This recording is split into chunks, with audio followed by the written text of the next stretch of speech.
इस कार्यक्रम के प्रायोजक हैं कृषि एवं किसान कल्याण मंत्रालय, भारत सरकार। हर जोखिम से निकल कर फसल आए, सुरक्षित हो जाए। फसल बीमा से हर किसान अब आत्मनिर्भर हो जाए। संकट के समय प्रधानमंत्री फसल बीमा योजना किसानों के लिए वरदान है। अब सूखा पड़े या बाढ़ आ जाए कोई डर नहीं। अब ओले पड़े या कीट पतंगे फसल खा जाए कोई फिक्र नहीं, क्योंकि हमने लिया है प्रधानमंत्री फसल बीमा। बुआई से फसल कटाई तक हर जोखिम का दावा, न्यूनतम प्रीमियम पर अधिकतम भुगतान का वादा। योजना से हर साल जुड़ रहे हैं 5 करोड़ से ज्यादा किसान। अब आपकी है बारी। नजदीकी कृषि कार्यालय, सहकारी समिति, बैंक शाखा, अधिकृत बीमा कंपनी या जन सेवा केंद्र में स्वेच्छा से करा सकते हैं पंजीकरण। फसल बीमा पोर्टल या फसल बीमा ऐप द्वारा भी कराया जा सकता है पंजीकरण। प्रधानमंत्री फसल बीमा योजना, आपकी फसलों का संपूर्ण सुरक्षा कवच। कृषि एवं किसान कल्याण मंत्रालय, भारत सरकार। कार्यक्रम किसान वाणी सुनने वाले सब बन भाइयों ने कृष्ण भाई की राम राम। किसान भाइयों, आज का जो किसान वाणी कार्यक्रम है उसमें हम चर्चा लेके आए हैं कि जो ग्रीन हाउस है, इनमें जो सब्जियां पैदा हुआ हैं इनके क्या महत्व रहेगा और क्या जानकारी हम आपको देंगे। दूसरी चर्चा करेंगे प्रधानमंत्री फसल बीमा योजना के बारे में और इसके साथ साथ मौसम, बाजार भाव और कल का कृषि जगत और भाइयों का मनोरंजन। तो सबसे पहला चर्चा करते हैं कि जो ग्रीन हाउस है उनका सब्जियों की काश्त में क्या महत्व रहेगा। किसान भाइयों, आप देखा है कि जो ग्रीन हाउस है अपने देश में तो कह है कि यह नवी तकनीक है, लेकिन जो दूसरे देश है उनमें तो काफ़ी पुरानी यह तकनीक रही है। इसका मतलब है कि जो ग्रीन हाउस हैं इनके अंदर जो सब्जियां पैदा करा है, फल वाले लगा लो या दूसरे पेड़ लगा लो, तो इसके लिए हम क्या करते हैं कि जो ग्रीन हाउस में तो जो तापमान है उसको नियंत्रण रखते हैं, यही इसका मुख्य काम है। और आवश्यकता अनुसार आर्द्रता, प्रकाश तत्व भी इससे जो है ना नियंत्रित कर सका है। और आर्थिक दृष्टि से देखा है कि जो ग्रीन हाउस है उसके उत्पादन के लिए आमतौर पर ऊंचे दामों वाली जो सब्जियां हैं उनका चयन ही बहुत बढ़िया रहेगा, क्योंकि बेमौसमी सब्जी जो है ना ग्रीन हाउस के अंदर ही हम पैदा कर सके हैं। पॉली हाउस लगा लो या ग्रीन हाउस की बनावट की बात करें तो बड़े जो ग्रीन हाउस हैं वो दो तरह के हुए हैं। एक तो जिसमें एक तरफ जो है ना छिद्रित पैड लगे हुए हैं, दूसरे ऊपर पानी प्रवाहित कराया जावा, दूसरी ओर जो है ना वायु जो निष्कासन खातर बड़े बड़े पंखे इसमें लगा कर रखा है। और इनमें जो सर्दियों के लिए हीटर लगा के रखा है और इनकी ऊंचाई लगभग जो है ना 4.3 मीटर तक ज़्यादा ही हुआ है। जब गर्मी अधिक बढ़ जाए तो तापमान को 27 डिग्री सेल्सियस या फिर कम लाने के लिए इसमें पंखे और पैड को हम चलाते हैं। तो जो यू सिद्धांत है भाई यू कूलर की तरह काम करा है। जिस तरह के कूलर में जो है ना पानी डालते हैं और जो बाहर से जो है ना हवा खींचता है और वो पानी के द्वारा हवा जो है ना ठंडी होती चली जावा। दूसरी ओर जो वायु निष्कासन है इसके खातर भी पंखा चलाया जावा। तो पॉली हाउस की जो हवा है वो बाहर खींचती है, जिससे पैड द्वारा जो हवा ठंडी होकर अंदर की ओर आंदी रहे। और इस योजना में जो परियोजना है या इजराइल परियोजना के अत्याधुनिक पॉली हाउस जो है ना इस आधार पर यह बन रहे हैं और जिनकी ऊंचाई लगभग 6.5 मीटर है, जिन पर धूप की गर्मी कम करने खातर एल्यूमिनियम की पतली जालियाँ लगी हुई है। क्योंकि ये तो भाई देखो तरक्की वाला देश है इजराइल, तो इसके अंदर तो ये काफ़ी समय पहले ही जो तकनीक शुरू हो रही थी। और समय समय पर आवश्यकता अनुसार इसमें टपका सिंचाई के द्वारा जो है ना पोषक तत्व देते रहे हैं। और ऐसे पॉली हाउसों में हम गुलाब है, जरबेरा है, खीरा, खरबूजा, शिमला मिर्च, टमाटर और बैंगन जो है ना सारा साल इसमें पैदा कर सका है। इसकी रचना की बात कर लें तो यदि इन पॉली हाउसों में पैड या फिर जो आदर्श यंत्रों को न लगाएं तो यही पॉली हाउस कम अत्याधुनिक जो है ना तकनीक वाले कहे जाएंगे, क्योंकि इनमें जाडे में तापमान बढ़ने खातर हीटर नहीं होंगे। और इन दोनों प्रकार के जो पॉली हाउसों में जो छत है ना 0.1 से लेकर 0.18 मिलीमीटर जो मोटी पॉलीथीन से इसमें बने हुए हैं। और कई बार देखा है कि जो प्राकृतिक रूप से इनमें हवा प्रवाह जो है ना उचित तापमान मौजूद रहे या फिर आवश्यकता अनुसार तापमान को कम ज़्यादा भी इसमें कर सका है। हाँ, फसलों के अनुसार इसके ऊपर हम प्रकाश का भी प्रावधान रखते हैं। ऐसे ग्रीन हाउसों में हम खीरे, खरबूजे, गुलदाउदी, लिली, कारनेशन, टमाटर, शिमला मिर्च और बैंगन आदि लगाते रहे। प्राकृतिक तौर पर तापमान 12 से लगभग 8 से लेकर 12 डिग्री सेल्सियस कम हो जाए इसमें, और छोटी पहाड़ी सुरंगों पर व्यय जो है ना थोड़ा सा कम हुआ है, और इनमें फसलों को 2 माह पहले उगा ले हैं, और केवल जाड़े के लिए यह बड़ी बढ़िया है। और गर्मियों में यह बहुत ही जो है ना गर्म हो जाते हैं, लेकिन इनमें बहुत ही पतले पॉलीथीन लगाए जावा और इसी आसानी से ट्रैक्टर द्वारा लगाया जा सका, और पौधे की बढ़वार के साथ यह स्वयं ही फटकर जो है ना विलीन हो जाए। सुरंगों के अंदर में जो है ना खरबूजा, शिमला मिर्च, बैंगन की या करेला आदि फसलों को हम लगा सकते हैं। और इसी तरह जो है ना इसमें सिंचाई और जो पोषक तत्व हैं आधुनिक और जो अत्याधुनिक जो है ना पॉली हाउस है, उनमें हम लगभग प्रत्येक सिंचाई के साथ आवश्यक जो पोषक तत्व हैं उनको सिंचाई के पानी में ही घोलकर टपकप जो पद्धति है इससे जो है ना सिंचित कर सकते हैं। और इसमें सब्जी खातर जो पॉली ग्रीन हाउस का तकनीक है उसमें हम जो है ना जो उद्यान फसलों में विशेष करके जो सब्जी है, फलों की खेती है, ग्रीन हाउस खेती का विकास जो है ना बड़ी तेज़ी से बढ़ रहा है। इनके लिए अपने देश में भी इस तकनीक पर जो है ना अनुसंधान जो है ना जारी है, और हम अपनी ज़रूरत के अनुसार जलवायु या फिर इस तकनीक पर आने वाले खर्च और लाभ को ध्यान में रख कर बहुत उचित और लाभदायक तकनीक विकसित करने खातिर इसकी ज़रूरत है।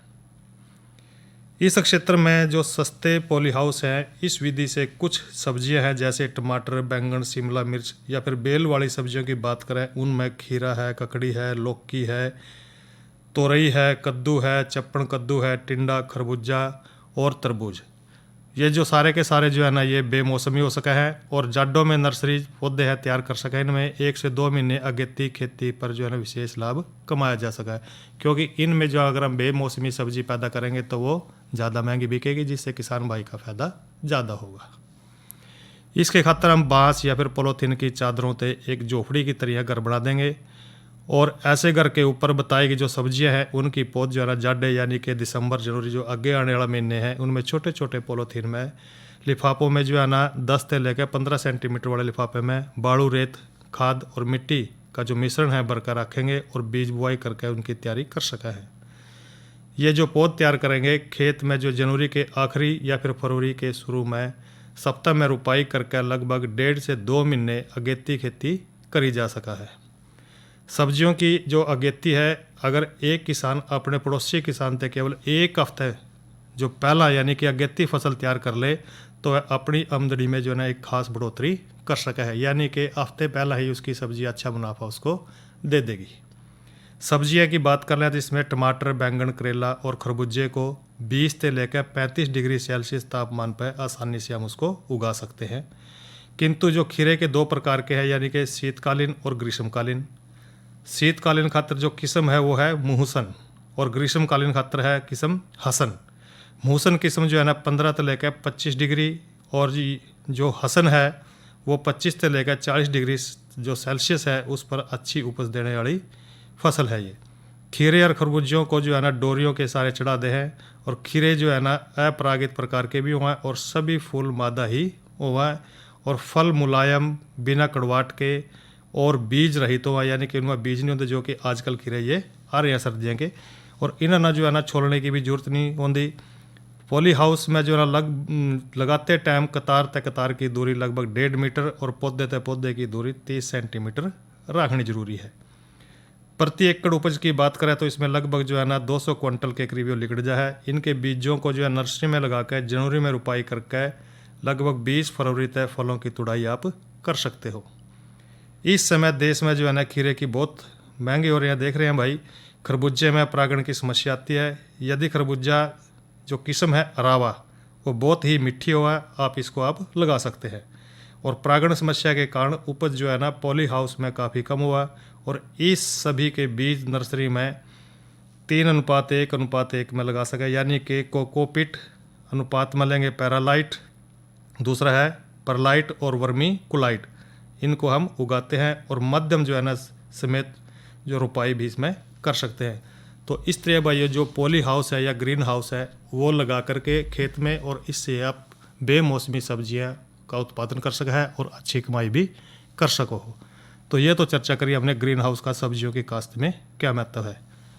और अब जो है ना भाइयों को एक सूचना दे दें पशु नीलामी के बारे में। लाला लाजपत राय पशु चिकित्सा और पशु विज्ञान विश्वविद्यालय हिसार का जो पशुधन फार्म है, इसमें देसी और जो संकर नस्ल की गायें हैं, बछियाँ हैं, सांड है, इनकी नीलामी 10/11/2020 को प्रातः 10 बजे होगी। और जितने भी भाई इच्छुक व्यक्ति हैं समय पर पहुंचकर इस बोली में भाग ले सके हैं। और जो व्यक्ति बोली पर पशु खरीदने का इच्छुक होगा उसे सिक्योरिटी राशि के साथ आधार कार्ड की फ़ोटोकॉपी भी जमा करानी होगी, जो कि बहुत ज़रूरी है। इसके बिना किसी भी व्यक्ति को बोली परिसर में प्रवेश अनुमति प्रदान नहीं की जाएगी। और नीलामी स्थान पर भाई जब जाओगे तो मास्क और सामाजिक दूरी का उपयोग अनिवार्य रहेगा। और अधिक जानकारी खातिर विश्वविद्यालय की जो वेबसाइट है www.luvas.edu.in पर उपलब्ध है, तो इस वेबसाइट पर जाकर आप अधिक जानकारी ले सकते हो। सूचना समाप्त हुई। तो ई भाइयों का करावेंगे मनोरंजन, तो आओ सुनते हैं ये लोकगीत। अरे राम जी ने रूप दिया,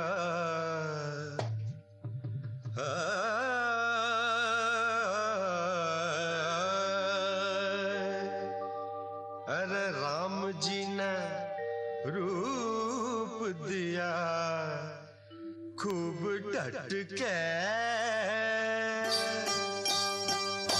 अरे राम जी ने रूप दिया खूब डट के।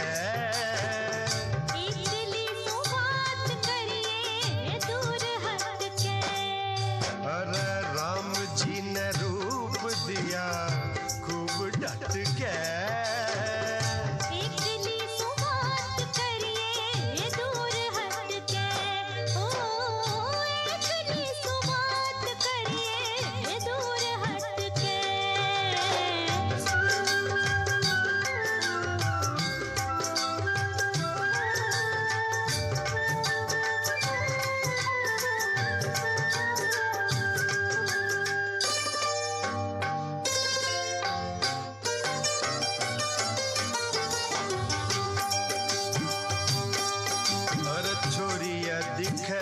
जादूगरनी हो छोरिया दिखे जादूगरनी। मने तेरी एक बात ना सुननी, मने तेरी एक बात ना सुननी। अरे तू जंगल की हिरनी बता क्यों,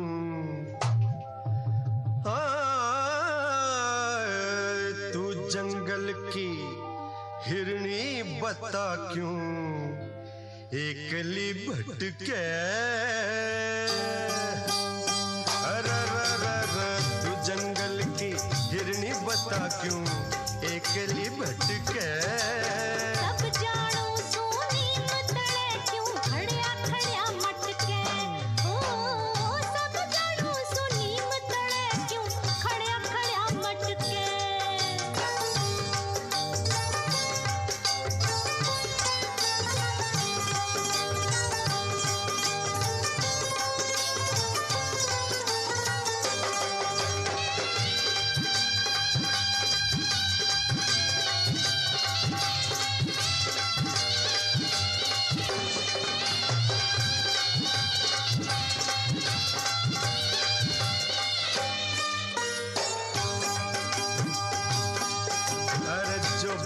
बादल क्यों गरनावे हो, जो बन बादल क्यों गरनावे। जड़े क्यों बिना बात गिरकावे, जड़े क्यों बिना बात गिरकावे। अरे साथ चलन की तैयारी कर ले, इधर ले। अरे साथ चलन की तैयारी कर ले। अरे साथ चलन की तैयारी कर ले राम रट के। अरे साथ चलन की तैयारी कर ले राम रट के। बोलती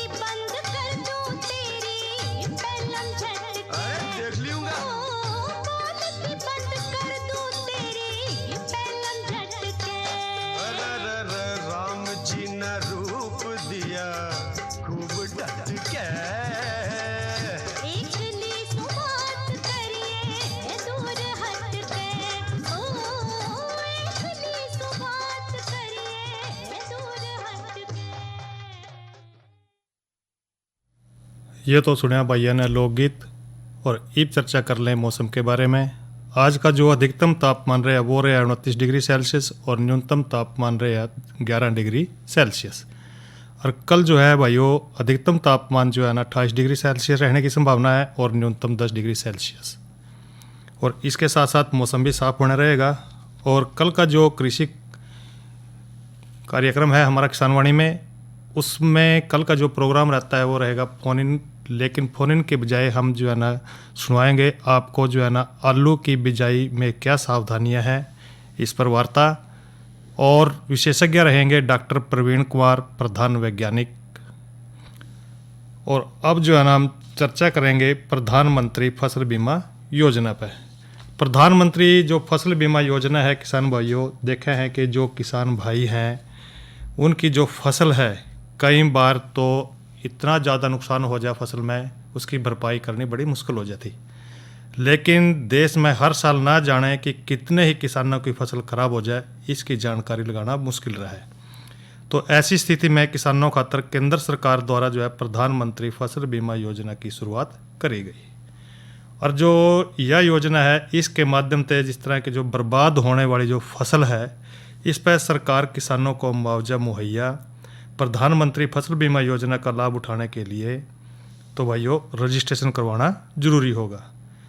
तो देश में ऐसे लाखों किसान हैं जो अपनी फसल को बोने में दिन रात एक करते हैं, लेकिन प्राकृतिक आपदा के चलते उन्होंने भाइयों भारी नुकसान जो है ना कई बार झेलना पड़ा है। कई बार तो ऐसा भी हुआ है कि पूरी फसल ही उनकी बर्बाद हो जाए, के पता कौन सा संकट आ जाए, यानी कि कई बार तो ज़्यादा बारिश आ जाए, बाढ़ आ जाए, या फिर आगजनी हो सके है। कई बार खड़ी फसल में भी बिजली की तारा वगैरह से करा आके कोई चिंगारी निकल के गिर जाए, तो इससे भाई काफ़ी नुकसान होने की संभावना बनी रहा है। तो बर्बाद हुई फसल की भरपाई खातर किसानों को राहत देने के लिए भाई प्रधानमंत्री फसल बीमा योजना की शुरुआत करी गई। और इस योजना के तहत जो है ना किसानों को खरीफ फसल के खातर 2% प्रीमियम और रबी की फसल के लिए भाई 1.5% प्रीमियम का भुगतान करना पड़ेगा। इसके बाद अगर उनकी फसल बाढ़ थे, ओले थे, सूखे थे या फिर और कई दूसरी तरह की जो प्राकृतिक आपदा है इसके कारण खराब हो जाए और सरकार की तरफ से मुआवजा दिया जाएगा। लेकिन जो ना यो लाभ लेने खातर उन्होंने प्रधानमंत्री फसल बीमा योजना में रजिस्ट्रेशन करवाना बहुत ज़रूरी है। अगर भाइयों प्रधानमंत्री फसल बीमा योजना में रजिस्ट्रेशन नहीं होगा तो उसका लाभ लेने से आप किसान भाई वंचित भी रह सको हो, क्योंकि ये उन्हीं किसान भाइयों को ज़्यादा फायदा होगा जो प्रधानमंत्री फसल बीमा योजना में भाई रजिस्ट्रेशन करवावे। और सरकार के द्वारा भाई इस योजना का जो मुख्य उद्देश्य है वो है हमारे देश की जो आबादी है उसका एक बहुत बड़ा हिस्सा जो है ना खेती के ऊपर निर्भर करा है। गामा के जो हमारे व्यक्ति भाई हैं या जो भी हैं, ज़्यादातर किसान भाई जो है ना गांव के अंदर वास करा है और वह जो है ना ज़्यादातर खेती के ऊपर ही निर्भर करा है। तो इसके लिए उन्होंने जो है ना गुजारे का माध्यम भी खेती है उनके लिए। तो लेकिन कई बार किसान को अपनी मेहनत का जो है ना फल भी नहीं मिल पाता, तो जिसके चलते वह आगे खेती भी नहीं कर पाते और कर्ज में भी डूबे रहे हैं। और किसानों की जो समस्या है इसको ख़त्म करने खातिर भाई प्रधानमंत्री जो फसल बीमा योजना है इसकी शुरुआत वह करी गई है। और इस योजना का जो उद्देश्य है वो है किसान को भविष्य में खेती से जुड़े परिणामों को लेकर निश्चिंत करना है, यानी कि उसको कोई चिंता करने की जरूरत नहीं है, क्योंकि सरकार द्वारा प्रधानमंत्री फसल बीमा योजना शुरू कर रखी है।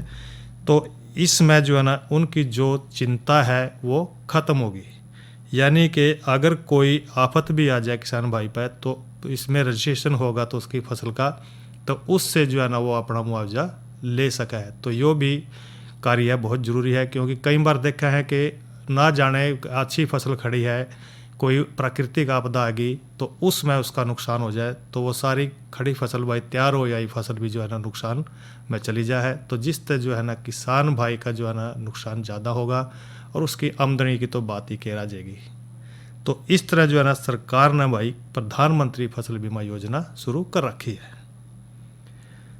और कई बार देखा अगर उसको निश्चिंत हो जाएगा जब वो, तो अपनी खेती बड़ी आसानी से कर सका है, क्योंकि उसके मन में भाई डर भी नहीं होगा भाई मेरी फसल ख़राब होएगी, क्योंकि उसने रजिस्ट्रेशन करा रखा है, बीमा करवा रखा है अपना फसल का। तो इससे जो है ना उसका नुकसान नहीं होगा और उसका मुआवजा उसको मिल जाएगा। तो वो अपने पूरा दिल खोल के भाई अपनी जो है ना फसल को बो सका है, अच्छी कीमत उसकी ले सका है। और भाई वो प्रधानमंत्री जो फसल बीमा योजना है, इसका लाभ तो देखो होवेगा ही, इसका तो जिक्र कर ही रहे हैं कि क्योंकि एक तो सबसे बड़ी बात तो यह है कि जो किसान है निश्चिंत होकर खेती कर पाएंगे, यानी कि उनके मन में प्राकृतिक आपदा से जो होने वाला नुकसान है ना, उनका कोई डर नहीं होगा उनके मन में। दूसरी बात है, यदि भाई फसल बर्बाद होगी और बर्बाद होने के कारण बहुत से किसान भाई खेती करना छोड़ दें, भाई छोड़ना तो यह है कि भाई क्या पता आगे कई किसान तो ऐसे हैं भाई जो ठेके पर लेवा ज़मीन 5 किले 10 किले उन्होंने ले भी लिए बेचारे नंबर खप का। तो कई बार देखा है कि प्राकृतिक आपदा आ जाए तो भाई उसका जो तो भरपाई करना बड़ा मुश्किल हो जाए, तो मरने तो वो बेचारा और क्या करेगा, क्योंकि किसान को जो है ना उसकी जो फसल थी वो सारी की सारी बर्बाद होगी। तो इस बात का अगर वो अपनी फसल का बीमा करवा ले तो कोई खतरा नहीं है उसको, तो उसका रजिस्ट्रेशन करवा के उसने रखना चाहिए। तो ऐसी ऐसी जो प्राकृतिक आपदा है उस इनका तो बह भाई उसके मन में तय लिकट जाएगा। अगली बात करें तो यदि वो इस योजना के माध्यम से इस तरह के मामले जो बंद हो जाएंगे, क्योंकि उसके जो मन में डर था वो सारे ठीक हो जाएंगे। देश भर के किसानों की जो आय है उसमें भी बढ़ोतरी होगी।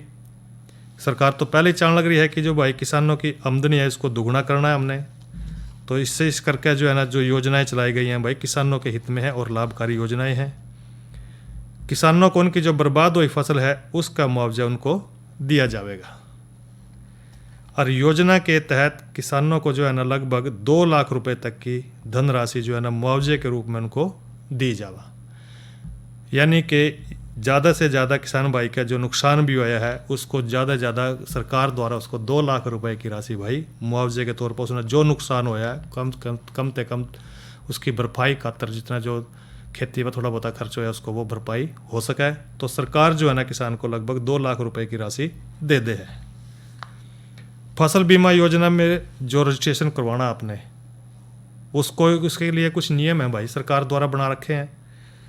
अगर आप फसल बीमा योजना में रजिस्ट्रेशन कराना है उसके लिए जो पात्र व्यक्ति है वो कौन है भाई, इसकी थोड़ी जानकारी आपको दे दें कि जो इस योजना को लाभ जो है ना देश का हर नागरिक हर किसान इसको ले सकेगा। यानी कि जो योजना है उसमें रजिस्ट्रेशन और वह किसान भी करा सकेंगे जो लीज पा या किराए पा भूमि जो है ना खेती करने खातिर लेवा है। यानी कि कुछ किसान भाई 1-2 किला उसका अपने पास हुआ है और 5-7 किले या 10 किले तक भाई वो अपने ठेके पर ले है। तो ऐसे किसान जो भाई ठेके पर ले हैं वो भी जो है ना इस योजना का लाभ उठा सका है प्रधानमंत्री फसल बीमा योजना में। इस योजना का जो लाभ है उन्हीं किसानों को दिया जाएगा जो पहले तक किसी बीमा योजना का लाभ ना ले रहे हों। देखो कई बार देखे हैं किसान भाई दूसरी तरह भी जो है ना कई लाभ ले लेते हैं दूसरी योजनाओं के तहत। तो इस करके सरकार ने कहा भी जिन पर यो लाभ नहीं है और जिन्होंने प्रधानमंत्री फसल बीमा के अतिरिक्त दूसरा कोई और मुआवजा मिला है तो भाई वो इसके पात्र नहीं, वो पात्र हैं जिन्होंने कभी वो दूसरी योजना में लाभ नहीं लिया हो। इसके खातर अगर आप दस्तावेज की बात करें तो भाई आवेदन किस तरह करेंगे आप। आवेदन करने खातर भाई किसान का आईडी जरूरी है, जिस तरह के पैन कार्ड है उसका या फिर कोई आधार कार्ड है उसका, ड्राइविंग लाइसेंस है या वोटर आईडी है। तो इस तरह उसकी जो आईडी है भाई पहचान है उसकी वो उसने देनी पड़ेगी। और अगर खेती की जो ज़मीन है आपके नाम है तो उसका खसरा नंबर और खाता नंबर तो इसके जो कागज़ हैं भाई साथ में वो रखने पड़ेंगे। अगर ज़मीन आपके नाम पर नहीं है और किराए पर या लीज पर ले रखी है तो उसका एग्रीमेंट जिस भी जिम्मेदार पर ले रखी है आपने तो इससे भी जो है ना खेत का खसरा नंबर खाता नंबर बहुत ज़रूरी है वो भी होना चाहिए। और भाई पासपोर्ट साइज़ की भाई फ़ोटो चाहिए उसकी। और फसल की जो बुआई है साबित करने खातर किसान या तो पटवारी पते या सरपंच ते जो पत्र लिखेगा भाई हाँ या भाई इसने इस पे यू काश्त करने लग रहा है। और बैंक खाते की पूरी जानकारी क्योंकि फसल का जो नुकसान होने पर जो मुआवजे की जो रकम है ना, सीधा उसके बैंक खाते में डाल दी जाएगी। और प्रधानमंत्री जो फसल बीमा योजना है, ऑफलाइन आवेदन करना हो तो आपने आपके नज़दीक का जो भी बैंक है उस बैंक में जाकर योजना का फॉर्म लेकर भर कर वहीं पर वो जमा करवा सका है। लेकिन कुछ एक महत्वपूर्ण बात ये भी रहेगी कि जो फसल को बोने के 10 दिन के भीतर ही फसल बीमा योजना में रजिस्ट्रेशन करवाना भाई बहुत ज़रूरी है। फसल कटाई से 14 दिन पहले फसल किसी प्राकृतिक आपदा के कारण खराब हो जाए तो इस योजना का लाभ लिया जा सकता है। और इस योजना का लाभ किसान को केवल तभी दिया जाएगा जब फसल प्राकृतिक आपदा के कारण बर्बाद हुई हुई हो। तो यह तो जानकारी दिया हमने प्रधानमंत्री फसल बीमा योजना के बारे में। इस कार्यक्रम के प्रायोजक थे कृषि एवं किसान कल्याण मंत्रालय, भारत सरकार। अरे अरे अरे अरे, क्या कर रहा है? इधर इधर इधर, हम बोल रहे हैं तेरे बीजू का। उतला बोल रहा है? हाँ, पक्षियों से तो हम खेत को बचा लेते हैं, पर इन घातक रसायनों से कैसे बचाएं? मतलब? देख बेटा, तू जो ये अंधाधुंध रसायन मिलाता है ना, मिट्टी की सेहत बिगड़ने लगी है। और जब माटी ही कमजोर पड़ जाएगी तो उपज कैसे सेहतमंद होगी? हाँ? अरे पहले ऐसा नहीं था। पूछना अपने बड़े बुजुर्गों से, कैसे फसल लहलहाती थी, शुद्धता झलकती थी। हाँ, माटी भी तंदुरुस्त और लोग भी। अरे अब पहली वाली बात कहाँ? पर अब तो सब यही डाले हैं। सब नहीं, आज भी लाखों जागरूक किसान परंपरागत विधि से फसल उगा रहे हैं। खर्चा कम और उपज की कीमत भी बेहतर पा रहे हैं। सच है? रे बेटे, एक्सपीरियंस से बता रहे हैं, धूप में बाल सफेद नहीं किए हैं। हाँ। ठीक है भाई, मैं भी आज से जैविक खेती शुरू करूंगा। माटी से प्रेम की परंपरा है, परंपरागत खेती। इसके साथ ही आज का किसान वाणी कार्यक्रम यहीं पर संपन्न होता है। कृष्ण भाई को देव इजाजत। अच्छा भाइयों, राम राम।